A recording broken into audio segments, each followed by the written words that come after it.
자, 요한복음 10장 6절에서 9절 같이 읽겠습니다. 시작. 예수께서 이 비유로 그들에게 말씀하셨으나 그들은 그가 하신 말씀이 무엇인지 알지 못하니라. 그러므로 예수께서 다시 이르시되 내가 진실로 진실로 너희에게 말하노니 나는 양의 문이라. 나보다 먼저 온 자는 다 절도요 강도니 양들이 듣지 아니하였느니라. 내가 문이니 누구든지 나로 말미암아 들어가면 구원을 받고 또는 들어가며 나오며 꼴을 얻으리라. 아멘. 우리 안에 있던 우리 안에 있던 양들을 목자가 이렇게 데리고 가죠. 당연한 말이지만 그 양들을 데리고 가고 나올 때에는 진짜 목자는 문으로 들어갑니다. 너무나 상식적인 이야기죠. 문으로 들어가서 양을 들여보내고 또 나오고 하죠. 그런데 도둑질하는 가짜 목자들, 그들은 문으로 통하지 않고 울타리를 넘어간다, 이런 말을 합니다. 이게 1절과 2절입니다. 10장에. 그리고 3절에서는 밤새 양의 무리를 지키던 문지기, 숙직자가 이제 아침이 되어서 양을 찾으러 목자가 오면 그 우리의 문을 열어줍니다. 그러면서 목자는 자기 양들의 이름을 부르죠. 그 이름을 부르면 양들이 목자의 음성을 듣고 우리 밖으로 나옵니다. 이게 3절이죠. 그 4절과 5절에서는 그렇게 나온 양들이 목자를 따라서 어디론가 갑니다. 그러니까 양의 우리는 영원한 거처가 아니라는 거죠. 임시적인 거처를 말하는 겁니다. 그리고 어디론가 목자를 따라 갑니다. 그리고 양들은 목자의 음성을 듣고 그 목자를 따라가게 되는 거죠. 자, 이 중에 3절과 4절만 같이 한번 읽어볼까요? 3절, 4절 시작. 문지기는 그를 위하여 문을 열고 양은 그의 음성을 듣나니 그가 자기 양의 이름을 각각 불러 인도하여 내느니라. 자기 양을 다 내놓은 후에 앞서가면 양들이 그의 음성을 아는 거로 따라오되. 이 비유는 비교적 쉽게 누가 누구를 가리키는지 좀 이해할 수가 있습니다. 양들은 누굴까요? 1차적으로 이스라엘 백성들을 가리키겠죠. 그러면 울타리로 넘어가는 예수님보다 먼저 온 강도들은 누굴까요? 바리새인을 가리킵니다. 그리고 그 우리는 옛 이스라엘 또는 율법주의 아래 묶여져 있는 이스라엘들, 이것을 가리키는 겁니다. 그리고 목자는 예수님을 가리키는 거죠. 그곳에서 나와 이제 새로운 곳으로, 소위 새 계명 또는 새 이스라엘, 그들을 데리고 가려고 하는 겁니다. 어렵지가 않게 우리는 이해할 수가 있죠. 근데 문제는 뭐냐? 오늘 본문에서 이 비유를 유대인들이, 바리새인들이 이해하지 못했다라고 시작을 하고 있습니다. 자, 6절, 7절 같이 읽어보겠습니다. 6절, 7절 10장 시작. 예수께서 이 비유로 그들에게 말씀하셨으나 그들은 그가 하신 말씀이 무엇인지 알지 못하니라. 그러므로 예수께서 다시 이르시되 내가 진실로 진실로 너희에게 말하노니 나는 양의 문이라. 아멘. 이제 이 양과 목자의 비유를 읽을 때 우리가 조금 헷갈리는 게 뭔가 하면 목자라고 하셨다가 갑자기 여기서는 양의 문이다, 이런 말씀을 하시기 때문입니다. 근데 여기에서 양의 문이라는 말을 하시는 이유는 앞에서 6절에서 말하듯이 유대인들이 앞에 말한 1절에서 5절의 목자와 양의 비유를 이해하지 못했기 때문에 더 자세하게 말씀하기 위해서 이번에는 양의 문이라 라는 말로 더 쉽게 말씀을 하고 있는 것입니다. 그리고 양의 문이라고 말씀하셨던 예수님의 의도를 추적하다 보면 유대인들이 이 비유를 왜 이해하지 못했는지, 더 정확하게는 왜 받아들이지 못하는지, 그 이유를 우리가 짐작해 볼 수가 있습니다. 유대인들은 왜 이 비유가 불편하냐? 이해하기 싫으냐? 이게 문자적으로 문법적으로 모른다는 말이 아닙니다. 이 마음에서 이해하고 받아들일 수가 없다는 말입니다. 왜냐하면 왜 목자가 울타리 안에 있는 무수한 양들을 다 데리고 가지 않고 자기 양만 불러내어 자기 음성을 듣는 양들만 데리고 가느냐? 이것에 대한 불만이 있는 것입니다. 의문이 있는 것이죠.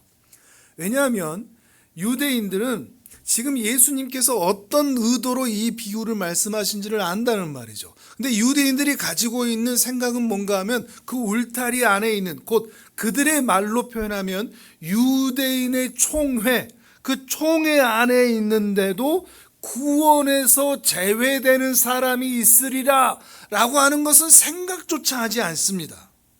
그런데 목자가 모든 양을 끌어내지 않고 목자의 음성을 알아듣는 양들만 데려간다고 하니 받아들이기가 어려운 것입니다. 유대인의 총회에 대한 자부감이 있기 때문이죠. 그러면서 예수님이 자신을 양의 문이라고 말씀하면서 예수님을 통하지 않고서는 어떤 양도 목자를 만날 수 없고 어떤 목자도 양을 만날 수가 없다.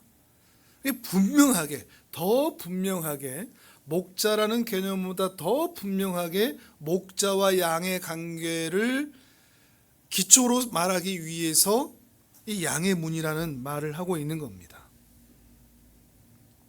그러니까 말하자면 유대인 공동체를 넘어서서 예수님은 지금 무엇을 말하느냐? 기독교의 기초, 중심, 그 근거는 오직 예수 그리스도라는 그 존재가 기초와 중심으로 서 있을 때만 존재할 수 있다. 이 말씀이 되는 것이죠. 하지만 당시 유대인들에게는 예수님이 신앙의 근거가 되고 예수님이 신앙의 기초가 되고 예수님이 신앙의 중심이 된다는 말을 받아들일 수가 없는 겁니다. 너무 불편한 거죠. 왜냐하면 예수님이 아니어도, 양의 문이 따로 예수로 존재하지 않았어도 자기들은 지금까지 하나님을 잘 믿어왔습니다. 많은 은혜를 받아왔고 하나님의 백성이란 자부심으로 여기까지 왔는데 예수를 내 신앙의, 우리 신앙의 유대인 공동체의 중심으로 삼지 않으면 우리는 다 가짜다, 이렇게 말하는 것이니 예수님의 말씀을 이해할 수가 없었다는 말입니다. 그러니 자기들이 하나님의 은혜에서 제외될 것이라고 상상조차 하지 않은 그 신앙이 있었기 때문이라는 것이죠. 유대인들은 자기가 유대인의 총회 안에 있다는 것만으로 우리들은 구원 얻은 대상이다 라고 확신했습니다. 장차 메시아가 오시면 그 메시아를 필두로 유대인의 총회 전체가 메시아의 군대가 되어 이 땅에 하나님의 나라를 현실화시킬 것이라고 기대하고 기다리면서 살아왔던 것이죠. 이런 당시 상황을 생각한다면, 이런 유대인의 총회를 인식하는 것을 생각한다면, 우리가 앞서 9장에서 봤던 태어날 때부터 소경이었던 자가 유대인들이 그 총회에서 쫓아내는 핍박에도 불구하고 예수님을 믿겠습니다 라고 말하는 것은 정말 큰 믿음이라는 것을 우리는 다시 한번 생각해 볼 수가 있는 것입니다. 유대인들은 유대인의 총회 안에 있다는 것, 그 총회 안에 있다는 것, 그것만으로도 우리는 구원 얻은 백성이라고 확신했습니다. 하나님께서 무수히 보였던 증거들이 있죠. 수천 년의 역사 동안 보이셨던 그 간섭하심들, 함께 하심들, 선지자들을 보내심들, 기적, 이적, 무엇보다도 하나님께서 직접 수여하신 율법이 그들의 손에 있고 그 율법을 근거로 하여 이스라엘 중심에 떡하니 세워져 있는 창조주 하나님의 그 성전, 그것이 자기들 안에 있으니 이 유대인 공동체는 구원이 필요한 백성이 아니라 구원을 얻은 백성이다 라는 이야기를, 그 마음의 확신을 가지고 있었던 겁니다. 유대인들에서 이해하시겠습니까? 예수님은 계속 너희는 구원이 필요한 백성이다, 너희는 죄인들이고 가난한 자들이다, 건강하지 못한 자들이다라고 말씀하지만 이 유대인들은 그럴 수가 없는 겁니다. 그걸 받아들일 수가 없는 겁니다. 우리는 구원이 필요한 사람들이 아니다. 저 바깥에 있는 세리와 장녀들과 나병 환자들과 가난한 자들과 그들이나 예수님의 구원이 필요하지, 우리는 구원이 필요한 자가 아니라 이미 구원을 얻은 자다라는 인식이 유대인의 공동체 안에 있다는 것만으로도 확신하고 있었다는 것입니다. 이방인들과 우리는 대조된다, 나병 환자들과 우리는 대조된다, 이런 인식이 그들 안에 있었다는 것입니다. 하지만 예수님은 이 목자와 비유, 양의 비유를 통해서 무엇을 확실하게 선언하느냐? 신앙의 근거, 또 기독교의 중심, 기초, 그것은 양의 문이 되시는 예수 그리스도뿐이다 라고 말하는 겁니다.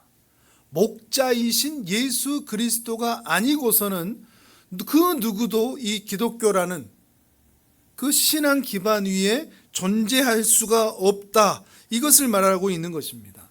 그러니 유대인들은 이해할 수가 없는 겁니다. 허무맹랑한 이야기로 들렸다는 것이죠. 심지어 죽이고 싶을 정도로 말이죠. 근데 이러한 혼란과 의심은 비단 유대인만의 것은 아닙니다. 이 시대에도 동일한 혼란, 의심, 의문이 있죠. 예수 그리스도를 통하지 않고서는 영원한 생명과 복을 누릴 수 없다라고 말하는 기독교를 사람들은 배타적이라고 해요. 배타합니다. 그리고 독선적이라고 정죄하고 때로는 무시, 멸시하기도 하죠. 그러나 우리는 성경을 믿습니다. 성경에서는 그리고 분명하게 말하고 있습니다. 다른 종교에는 구원이 있지 않다는 것을, 피조물을 경배해야 또는 깎은 돌을 섬겨야 거기에 구원이 있다라고 성경에서는 결코 말하지 않는다는 것입니다. 인간의 어떤 고행, 선행, 이것으로도 구원을 얻을 수가 없고, 유대인이라고 하는 민족적인 혈통이 있어도 구원받은 백성이 될 수 없다는 것입니다. 오직 예수 그리스도가 자신의 목자가 되고 양의 문 대신 예수 그리스도를 통과해야만 구원을 얻을 수 있다고 성경은 매우 단호하게 말씀하고 있다는 것입니다. 예수님도 이렇게 말씀하셨고요. 요한복음 14장 6절을 같이 한번 읽겠습니다. 뒤로 넘기시면 찾아와 볼까요? 요한복음 14장 6절.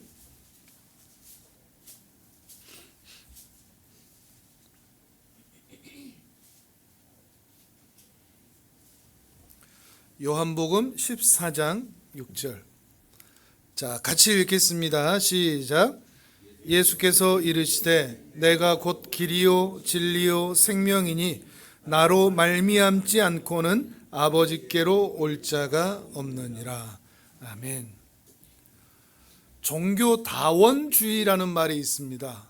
그것은 기독교를 믿어도 구원받고 불교를 믿어도 구원받고, 다원, 근원이 많다는 겁니다. 어디로 올라가든지 등산길이 많이 있어서 어디로 올라가든지 정상에만 올라가면 된다.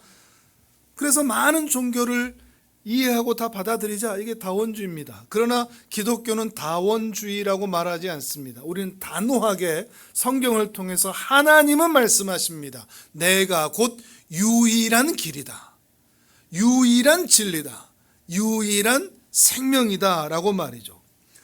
인간이 인간으로 태어나서 겪게 되는 모든 고생, 고난, 아픔, 상처, 그리고 죽음, 그것들의 근원이 되는 문제인 죄의 문제를 해결할 수 있는 분은 오직 예수 그리스도뿐이다, 이렇게 성경에서 말하고 있기 때문에 우리도 오직 예수 그리스도만을 우리의 양의 문으로 여기는 것이죠. 그리고 우리의 목자로 믿고 따르는 것입니다.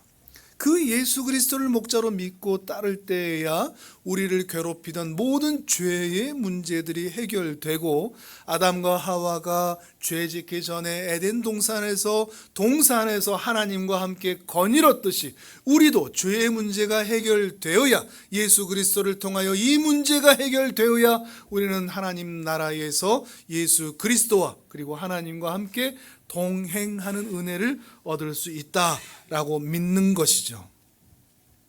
하지만 사람들은 예수를 유일한 문이요 또 길이요 진리요 생명이라고 믿지 않습니다.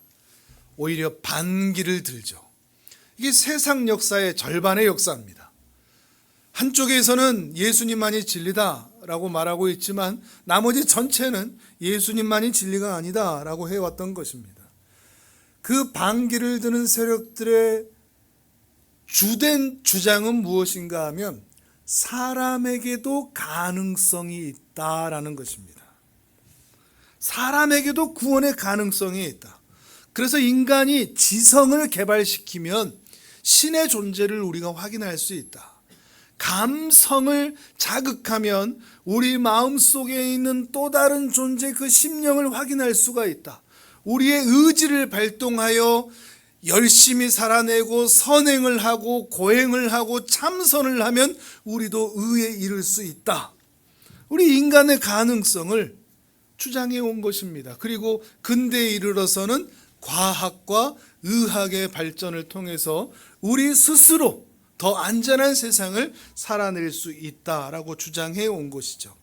그런데 그러한 인류의 발전과 과학의 발전이 언제 큰 난관에 봉착했느냐?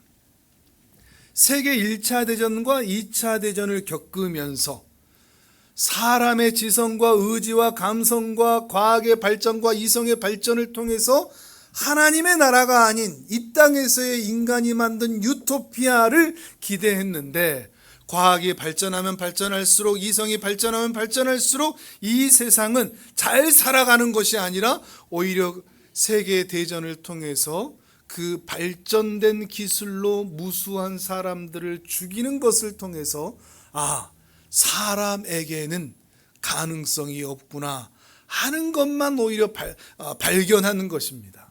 그 실제로 1차 대전과 2차 대전 이후에 모든 문학, 철학, 과학 이런 모든 것들이 비관적으로 바뀌어 버렸습니다. 문화 사조 자체가 말이죠. 그만큼 인간에게서 가능성을 확인하지 못하기 때문입니다. 사람은 새로운 세상을 만들 수가 없습니다. 유토피아를 만들어낼 수가 없습니다.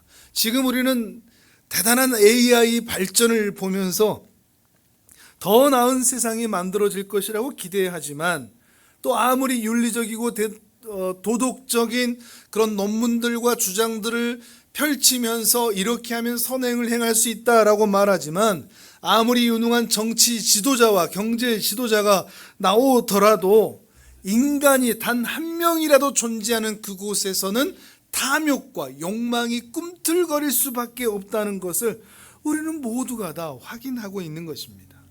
이게 인간의 실상이죠. 그 끔찍함을 우리는 어디서 확인하죠? 가정에서 확인합니다. 인간의 실상을, 인간이란 어떤 존재인가 하는 것을 가장 가까운 사람에게서 확인합니다. 내 몸으로 낳은 자식이라도, 나를 낳은 부모라도 이럴 수밖에 없구나 하고 하는 것을 가정에서 먼저 확인하는 것입니다. 또한 그 육적 연관성에서는 무너졌다고 할지라도 영적인 연결과 관계에서는 뭔가 희망이 있겠지라고 기대하며 찾아온 교회라는 공동체에서도 그런 희망을 찾을 수가 없다는 것을 우리는 주변의 교회들의 이야기를 통해서, 그리고 나의 교회 생활을 통해서도 우리는 확인하게 돼 있는 것입니다. 이 끔찍한 죄의 홍수에 안전지대가 없구나. 왜냐하면 사람에게는 가능성이 없기 때문입니다. 또 사람에게 가능성이 없다는 것 때문에 우리는 자주 절망합니다. 특별한 일이 없는데도 여러분 왜 슬프죠? 특별한 싸움이 없는데도 여러분은 왜 가정에서, 교회에서, 또 직장에서, 세상에서 외로움을 느끼죠? 세상이 그런 곳이라는 것을 점차 알아가는 것입니다. 세상에는 돈이든 성공이든 그 무엇이든 친구들이 아무리 많아도 그런 것들로는 나에게 완전한 희망을 줄 수 없다는 것을 우리의 본능은 느끼는 겁니다. 본성은 느끼는 겁니다. 그러다 보니 우리는 자주 그것을 느껴서는 안 되는 곳까지, 가정과 교회에서까지 그 괴로움과 그 외로움과 그 탄식들을 쏟아내지 않을 수가 없다는 것입니다. 반면 기독교는 사람에게 가능성을 두지 않습니다. 사람이라는 가능성 위에 기독교를 세우지도 않습니다. 오히려 기독교는 사람의 절망 위에 세워집니다. 신자는 누구죠? 누가 신자가 될 수 있죠? 예수님 믿는 사람이요? 아닙니다. 신자는 누가 진짜 신자가 될 수 있느냐? 누가 진짜 세례받는 신자가 될 수 있느냐? 자기에게는 어떤 가능성도 발견하지 못하고 내가 가진 것으로, 내가 가진 힘으로 어떤 것도 이뤄낼 수 없다. 내 노력으로는 행복을 쥐어짜서라도 만들어낼 수가 없고 내 열심으로는 기쁨과 만족을 창조해낼 수가 없어서 하나님 앞에 나온 사람들이 신자입니다. 교회는 어떤 것이죠? 스스로 구원을 얻을 수 없다고 절망한 사람들이 소위 은혜를 사모하여 모이게 된 곳이 바로 교회라는 것입니다. 그런데 유대인들은 자신들의 가능성을 믿었습니다. 그래서 이방인들보다 낫다는 우월감으로 살았습니다. 자기들 스스로 하나님을 붙잡을 수 있다고 여겼습니다. 자기들 스스로 율법을 지켜서 의에 이를 수 있다고 자신했습니다. 이제 하나님이 메시아만 보내주시면 되는 겁니다. 메시아만 보내주시면 메시아를 왕 삼아서 유대인의 공동체가 하나님의 군대가 되어서 그 옛날 다윗과 솔로몬의 나라와 같은 더 이상 로마 제국들이 얼씬거리지 못하고 그 어떤 제국이라도 우리를 어찌하지 못하는 하나님의 나라가 자신들을 통해서 이미 구원함을 받은 의로운 민족 이 이스라엘을 통해서 이루어질 것이라고 자신했던 민족이 바로 유대인인 것입니다. 그리고 그 마음은 수천 년이 지난, 이미 메시아가 온 지 2000년이 지난 지금도 그들이 가지고 있는 마음입니다. 그래서 그들은 전쟁을 일으킵니다. 팔레스타인 그 억류된 사람들을 무시하는 이유도 바로 여기에 있습니다. 왜냐하면 자기는 이미 구원 얻은 백성이라는 그 자부심이 있기 때문이죠. 메시아만 오면 자기들은 온 세상을 다스릴 수 있다, 이렇게 생각하고 있기 때문입니다. 과연 그러한가? 성경은 전혀 그렇게 말하고 있지 않다는 겁니다. 자, 이번에는 누가복음 15장을 살펴보겠습니다. 앞으로 넘기셔서 누가복음 15장 3절에서 7절입니다. 누가복음 15장에는 세 개의 비유가 나옵니다. 잃어버린 양의 비유, 그리고 잃어버린 드라크마의 비유, 그리고 잃어버린 아들의 비유가 나오죠. 지금 우리가 목자와 양의 비유를 보고 있으니까 잃어버린 양의 비유를 함께 보겠습니다. 누가복음 15장 3절에서 7절입니다. 누가복음 15장 신약 121페이지쯤에 있습니다. 누가복음 15장 3절에서 7절까지 같이 읽습니다. 시작. 예수께서 그들에게 이 비유로 이르시되 너희 중에 어떤 사람이 양 100마리가 있는데 그 중에 하나를 잃으면 99마리를 들에 두고 그 잃은 것을 찾아내기까지 찾아다니지 아니하겠느냐. 또 찾아낸즉 즐거워 어깨에 메고 집에 와서 그 벗과 이웃을 불러 모으고 말하되 나와 함께 즐기자. 나의 잃은 양을 찾아내었노라 하리라. 내가 너희에게 이르노니 이와 같이 죄인 한 사람이 회개하면 하늘에서 회개할 것 없는 의인 99으로 말미암아 기뻐하는 것보다 더하리라. 아멘. 자, 여기도 목자가 나오죠. 그리고 양이 나옵니다. 양이 100마리가 있습니다. 그런데 양 한 마리를 잃어버렸습니다. 근데 정황상 보면 어쩌다 양 한 마리가 길을 잃어버린 것이 아니라 목자의 말을 안 듣고 자기 마음대로 다니다가 목자의 무리에서 벗어나게 된 것 같습니다. 그래서 목자가 이 양을 찾아다니죠. 그런데 중요한 게 있습니다. 언제까지 찾아다니죠? 그렇죠. 찾아내기까지 찾아다닙니다. 이게 목자의 열심이죠. 찾아내기까지. 나 얘 못 찾으면 집에 안 들어와. 이런 말이나 마찬가지가 되는 거죠. 찾을 때까지 찾아다닙니다. 그리고 목자는 그 양을 반드시 찾아내고야 맙니다. 그리고 이 양을 찾으면 목자는 어떻게 하죠? 너 말 안 들었으니까 잡아먹자, 팔아버리자 이럽니까? 그러지 않습니다. 즐거워서 어깨에 맵니다. 즐거워서 어깨에 메었다. 이 짧은 문장에 구원이 무엇인가 너무나 잘 묘사되어 있습니다. 찾으러 가는 것도 목자고 찾는 것도 목자고 데려오는 것도 목자입니다. 여기에서 양이 한 일이라고 뭐가 있습니까? 길 잃어버린 것밖에는 없습니다.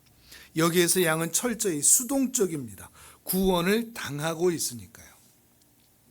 구원은 우리 입장에서 보면 구원 받은 것도 아니고 구원 얻은 것도 아니고 구원 당한 겁니다. 우리가 한 것은 아무것도 없다는 말입니다. 구원을 당하고 있으니까요. 이게 기독교입니다. 기독교는 양으로서 적정한 수준을 유지해야 한다는 것도 아니고 예수님이 가르쳐 주신 그 도를 깨우쳐 해탈하여 초월해야 된다 이렇게 말하지도 않고 굉장한 지식을 가지고 있어야 된다라고 말하지 않고 선행을 많이 해야 한다라고 말하는 종교도 아닙니다. 기독교는 살아계신 예수 그리스도의 인격 위에 세워진 종교입니다. 그분의 어깨에 타 있는 종교입니다. 잘하는 것 없지만 이루는 것 없지만 아는 것 없지만 성취한 것 없지만 예수님이 찾지 않으면 그 목자를 만날 수 없는, 예수님이 어깨에 메고 데리고 가지 않으면 우리 힘으로는 결코 하나님의 나라에 이를 수가 없는 나라. 그것이 바로 하나님의 나라요 구원이라는 것입니다. 오직 주님의 열정과 열심과 능력과 사랑으로만 얻어지는 것이 구원인 것이죠. 주님이 그 열정으로 그 사랑으로 우리를 여기까지 메고 오신 것입니다. 그리고 우리의 영혼의 눈을 뜨게 하셨습니다. 그래서 주님의 그 아름다운 영광을 보게 하셨습니다. 우리의 귀를 열게 하셔서 주님의 말씀을 듣게 하셨습니다. 우리의 영혼의 입도 열게 하셔서 일용할 양식도 주님의 은혜로 먹게 하시고 하나님을 찬송하게 하셨습니다. 그리고 우리 영혼의 마음도 열게 하셔서 주님을 드디어 영접하게 하셨습니다.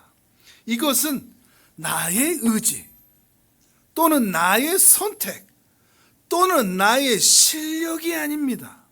처음부터 끝까지 주님의 열심이었습니다. 우리 못난 인생에 수없이 개입하시고 간섭하시고 인도하시고 보호하셔서 영혼으로나 육체로나 망하지 않는 길로 가게 하신 분도 오직 주님이라는 것입니다. 때로는 우리가 못난 선택을 할 때에도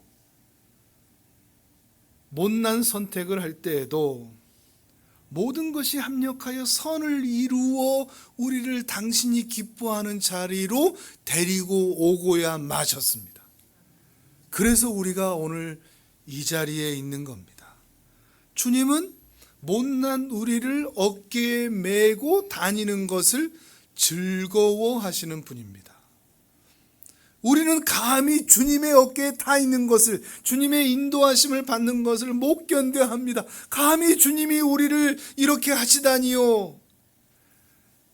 그런데 주님께서는 우리를 메어 주님의 나라로 데리고 가는 것을 기뻐하는 분이라는 것입니다. 이번엔 사도행전 3장을 찾아보겠습니다. 사도행전 3장 1절에서 8절을 읽어보겠습니다. 신약 191페이지쯤에 있습니다.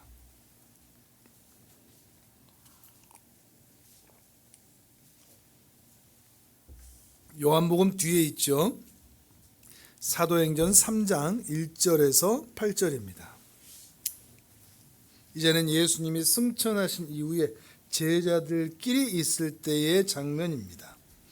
요한복음 3장 1절부터 8절까지. 자, 같이 읽겠습니다. 시작. 제9시 기도 시간에 베드로와 요한이 성전에 올라갈새 나면서 못 걷게 된 이를 사람들이 메고 오니 이는 성전에 들어가는 사람들에게 구걸하기 위하여 날마다 미문이라는 성전 문에 두는 자라. 그가 베드로와 요한이 성전에 들어가려 함을 보고 구걸하거늘 베드로가 요한과 더불어 주목하여 이르되 우리를 보라 하니 그가 그들에게서 무엇을 얻을까 하여 바라보거늘 베드로가 이르되 은과 금은 내게 없거니와 내게 있는 이것을 내게 주노니 나사렛 예수 그리스도의 이름으로 일어나 걸으라 하고 오른손을 잡아 일으키니 발과 발목이 곧 힘을 얻고 뛰어 서서 걸으며 그들과 함께 성전으로 들어가면서 걷기도 하고 뛰기도 하며 하나님을 찬송하니. 아멘.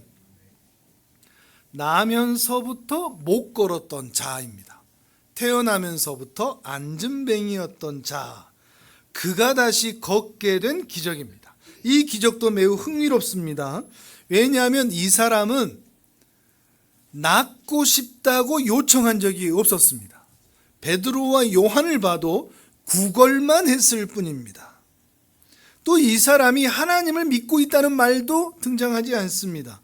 예수님을 믿겠다는 말조차도 하지 않습니다. 그저 구걸하고 있는데 베드로와 요한에게도 구걸했을 뿐인데, 그래서 나를 보라고 말하자 베드로와 요한을 보기만 했을 뿐인데 베드로와 요한이 주님의 마음으로 측은히 여겨서 이렇게 말을 하죠. 네가 원하는 것은 은이나 금이지만 나한테는 그 은이나 금이 없다. 곧 내게 있는 것을 너에게 주기를 원하느니 나사렛 예수 그리스도의 이름으로 일어나 걸으라.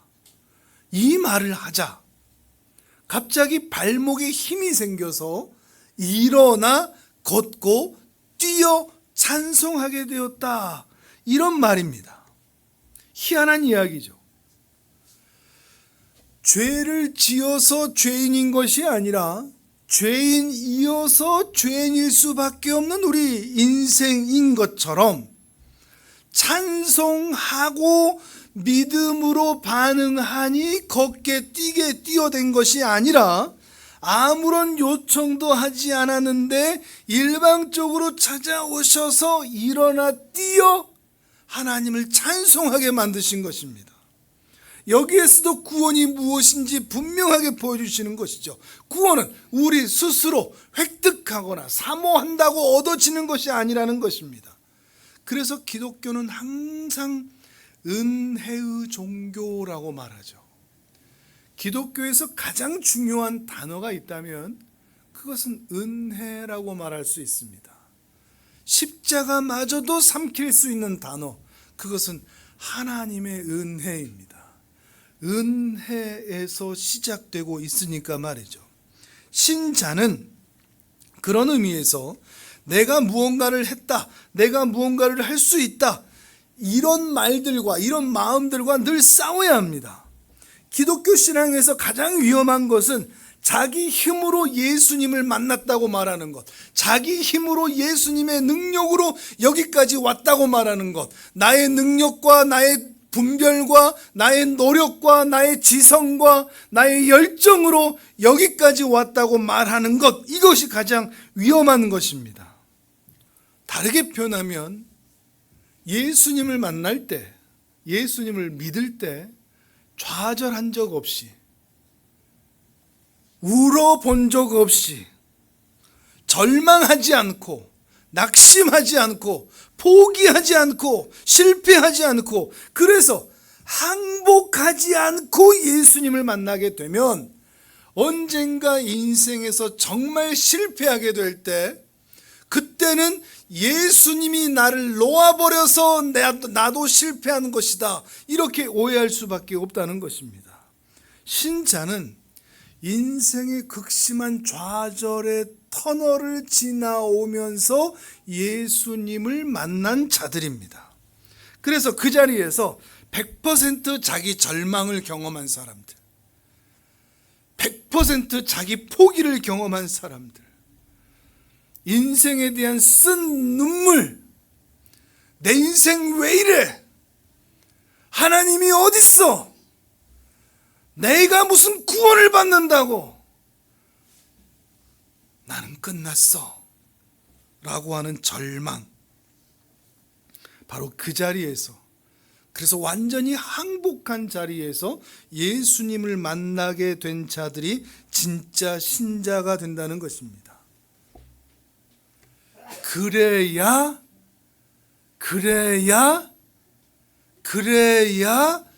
목자만 따라다닙니다.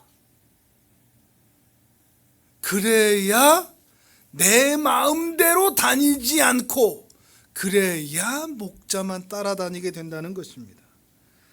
그래서 예수님을 내가 만났는데 나는 이런 간증거리가 있고, 난 이런 성공들이 있고, 이런 뭔가 잘못된 겁니다. 간증할 게 많다고 말하는 사람들, 뭔가 틀렸을 확률이 높습니다. 잘못되었을 확률이 많습니다. 우리의 신앙은 내가 어떻게 하나님을 믿고, 내가 어떻게 예수님을 믿게 되었고, 내가 예수님을 믿게 되었더니 얼마나 놀라운 은혜들을 경험했고, 이런 게 아닙니다. 신자는 간증할 게 없는 사람들입니다. 왜죠? 그분이 다 하셨으니까. 그분이 처음부터 끝까지 나를 인도해 주셨으니까, 나를 불러주셨으니까, 나는 자랑할 게 없는 겁니다.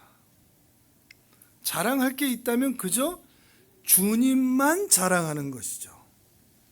진짜 양이라면 목자만 드러나게 되어 있다는 겁니다. 지기의 양이라면 나를 자랑할 수 있을까요? 그럴 수 없다는 것이죠. 이 은혜와 감격을 알지 못하면 바리새인처럼 그 유대인 공동체에서 그 소경을 쫓아내는 일밖에 할 게 없습니다. 나는 잘한다, 나는 많이 가지고 있다, 너는 못하지, 너는 못했지, 정죄하고 하면서 말이죠.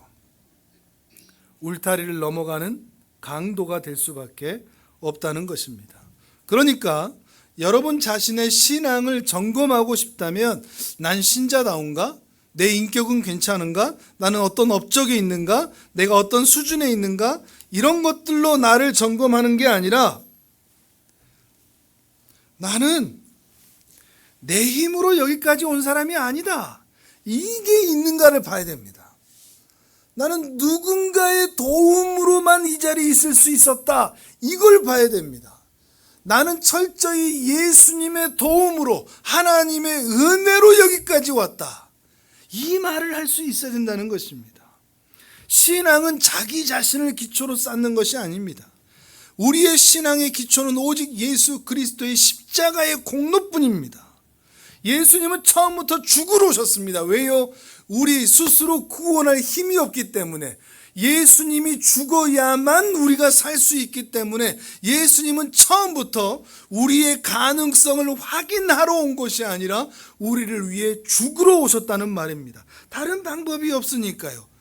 우리는 십자가에 그러니 우리의 기초를 쌓아야 하는 것입니다. 우리의 중심을 둬야 되는 것입니다. 우리의 근거를 둬야 하는 것입니다. 그런데 내가 신앙의 기초가 돼버리면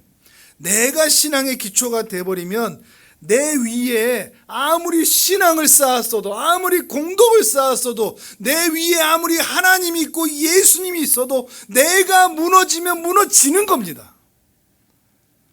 내가 기초가 돼버리면 이게 모래 위에 집 짓는다는 말의 의미입니다. 내가 기초가 돼버리면.